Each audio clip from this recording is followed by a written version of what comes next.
So before we jump right into the video, I have a very interesting question for you. Yes, you. Why is it that rival fans, when you talk about the Premier League title, every rival fan just wants Manchester City to win the Premier League? In fact, they want anybody but Arsenal to win the Premier League title this season. Whether it be Chelsea, Liverpool, Manchester United, Spurs, whatever it is, anybody but Arsenal. Obviously, Arsenal fans want Arsenal to win the league, but if you ask any other fan, they would say, if any other person can win the league except Arsenal, they will take it. In fact, some of them are willing to sacrifice their own club winning the title as long as Arsenal do not win the title. So that's a big question I have for you. Leave in the comments why you think that is the case. I'm not sure what the reason is, but let us know in the comments if you have the answer to the question. I'm going to respond to every comment as to what your thoughts are. So, but in this video, we're going to be focusing on 4 reasons that will determine, or 4 factors that will determine who will win the Premier League. As of today, we have the likes of Manchester City, Arsenal, and of course, Aston Villa. Now, Aston Villa, I cannot conclude anything right now. They have been in a very good form. They have won, I think, 6 games in a row. They are third, and they look like they can be contenders. But I will not consider them yet, just because we haven't seen them do it recently. So let's just leave them out of the conversation. Let's talk about Manchester City and Arsenal. Number 1 factor, right? Number 1 factor will be the way they manage injury situations. Now, we know how Arsenal have had, I think there was a rating that was done on the team that's had the most injuries. I think Arsenal ranks as number 2. They've had the most injuries to date. Almost every player in the Arsenal squad has been injured at one point or the other, have had some spell out. And even as we speak, the likes of Gabriel Magalhaes, Mosquera, and even recently Ben White have all been injured. So how these players will come back and how quickly they can integrate them to make sure they're part of the important games is a very big factor that will determine who wins the Premier League. For Manchester City, Jeremy Doku got injured, the Crystal Palace game.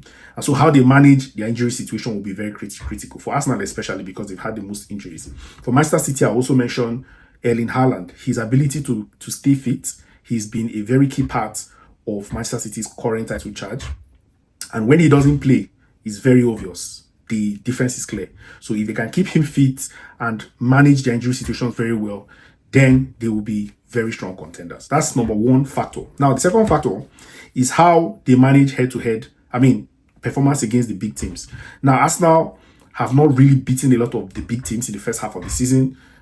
They've won at Old Trafford, and they've also won the game against Spurs at home. But they drew against Liverpool at Anfield. They lost at Anfield. They drew Manchester City at home, and Chelsea game was a draw as well. So how these situations are managed will determine these big games, especially because I'm assuming that Manchester City and Arsenal will win most of their big games. They're smaller against smaller teams, but the big games will be a decider. So let's talk about Arsenal for a second. So Liverpool game they'll play Liverpool at home on the 7th of January. Another top fixture on the 24th of January, they'll have to play against Manchester United. That will be also at home. Then I will also consider the Spurs game a big game. 21st of February, they'll play Spurs away, right? And then they play Chelsea on 28th of February at home. Serious game. But you can see that they have more home games now. Manchester City away is the only very difficult away fixture they have. And then Newcastle United at home will be, I don't think it's as bad.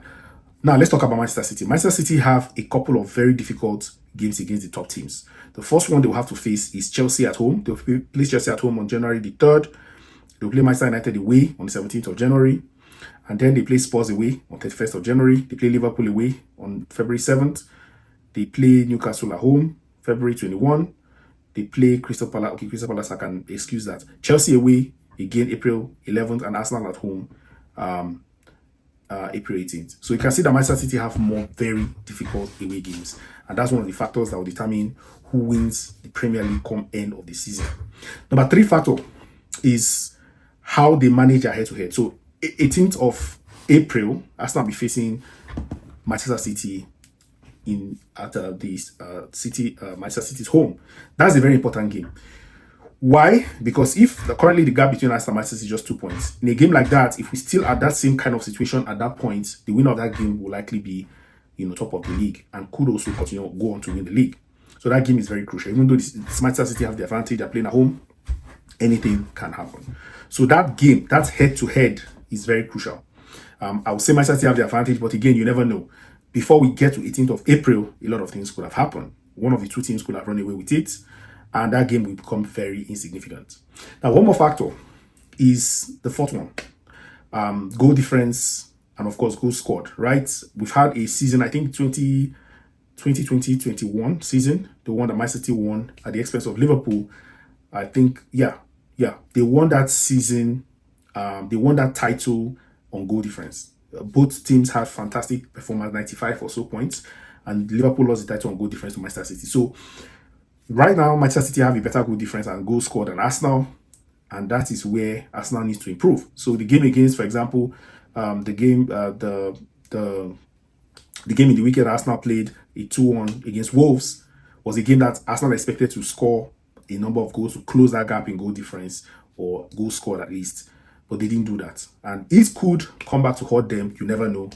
It's a very dramatic season. When you are having such a very difficult season, it's important that you start to take care of those factors like goal difference, goal scored early in the season, when you can control them before it goes out of hand. So those are the 4 factors.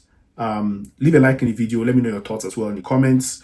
Don't forget to subscribe to the channel, and I'll see you on the next video. Thanks for watching. I'm out.